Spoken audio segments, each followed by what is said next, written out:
Hello বন্ধুরা, good morning. এখন বাজে সকাল 10টা, আর এখন থেকে আমি আমার সকালের রুটিনটা তোমাদের সাথে শেয়ার করব। তোমরা দেখতে থাকো। এটা ছিল একটু আগের ভিডিও, যখন সোনা বাবা ঘুম থেকে উঠছিল।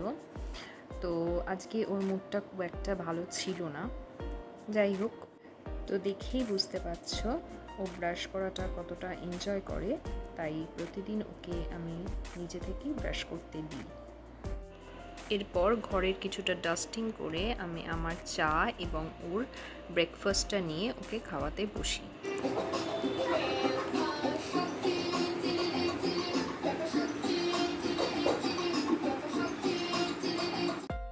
তো এখানে আমার শাশুড়ি মা ব্রেকফাস্টটা বানাচ্ছেন। আজকে আমাদের ব্রেকফাস্ট রুটি আর ছোলার ডাল।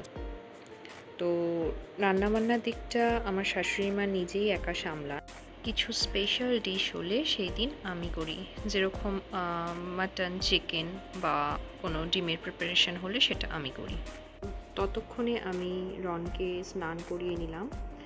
স্নান করার পরে ওকে আমি ওর মতো খেলতে দিই এবং আমি আমার নিজস্ব কাজগুলো করতে থাকি।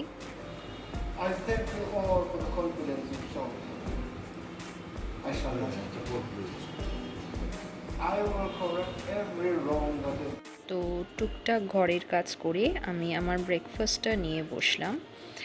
আমি যখন আমার ব্রেকফাস্ট নিয়ে বসি তখন রনও আমার সাথে বসে এই খাবারগুলো নিজের মতো খেতে পছন্দ করে। তো আজকে আমাদের লাঞ্চ মেনু ভাত আর আমের ডাল, তার সাথে আছে কাচকি মাছের চচ্চড়ি এবং আমের টক আর স্যালাড। তারপর আমি স্নান করে পুজোর ঘরে চলে এলাম। এই হচ্ছে আমার পুজোর ঘর। তো আজকে যেহেতু বৃহস্পতিবার, তাই আজকে আমাদের ঘট বসে, তো একটু টাইম লাগে পুজোটা দিতে। এই ছিল আজকে আমার সকালের রুটিন। তো তোমাদের যদি ভালো লেগে থাকে তোমরা আমার এই চ্যানেলটিকে ফলো করে লাইক, কমেন্ট, শেয়ার করে দাও। ভিডিওতে কোনো রকম ভুলভ্রান্তি থেকে থাকলে তোমরা প্লিজ জানিও। আবার দেখা হবে অন্য কোনো ভিডিওয়ে। ততক্ষণ